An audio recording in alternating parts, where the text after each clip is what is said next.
My mill stole my collection of vintage skeleton keys to sell at a pawn shop and buy herself a new phone.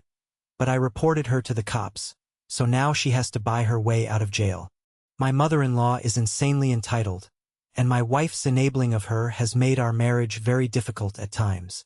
My mother-in-law has come to us for money frequently because she keeps spending herself into debt, as she's a hoarder and a shopaholic.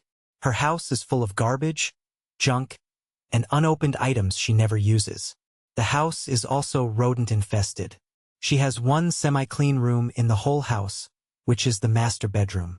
She set it up like a small studio apartment with a futon to sleep on and use as a couch, an entertainment center with a TV and streaming services, and a makeshift kitchen consisting of the adjoining bathroom, a mini-fridge, and a microwave. My mother-in-law is also overweight because she eats out frequently. Recently, my mother-in-law came to us specifically wanting me to buy her a new smartphone as an unprompted gift. She threw a massive fit when I refused, and I mean a full-blown, childlike temper tantrum. Why did she want a new phone so suddenly? Hers was only 2 years old. That's literally it. As far as I know, it still worked fine, and even my wife has confirmed this. But my mother-in-law was adamant that she deserved a new phone. Before leaving, she yelled at us, saying we're supposed to be pampering her now that she's an old woman. She's 53.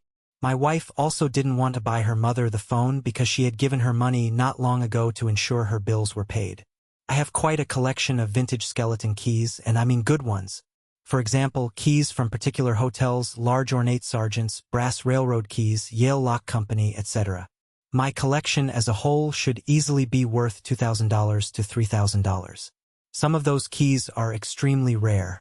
I kept them in a locked display cabinet, but a few days ago, I came home to find my entire collection gone. The cabinet had been forced open. I checked the CCTV for the living room and saw my mother-in-law forcing open the cabinet with a small crowbar. She then placed all the keys in a couple of boxes she had brought with her and left. I immediately called my mother-in-law and demanded that she return my collection. She nonchalantly told me that she had already sold the entire collection at a pawn shop and used the money to buy her new phone. Then she said it was my fault and that she had to do it because I wouldn't give her the money. My wife was seemingly on my side until I said I was going to call the police. She begged me to drop it and even suggested I just start a new collection. I refused to let it go because many of those keys are not only expensive but they're also irreplaceable. I spent 10 years building the collection. However, my wife kept blowing up at me, telling me to just let it go. Would I be wrong if I went to the police?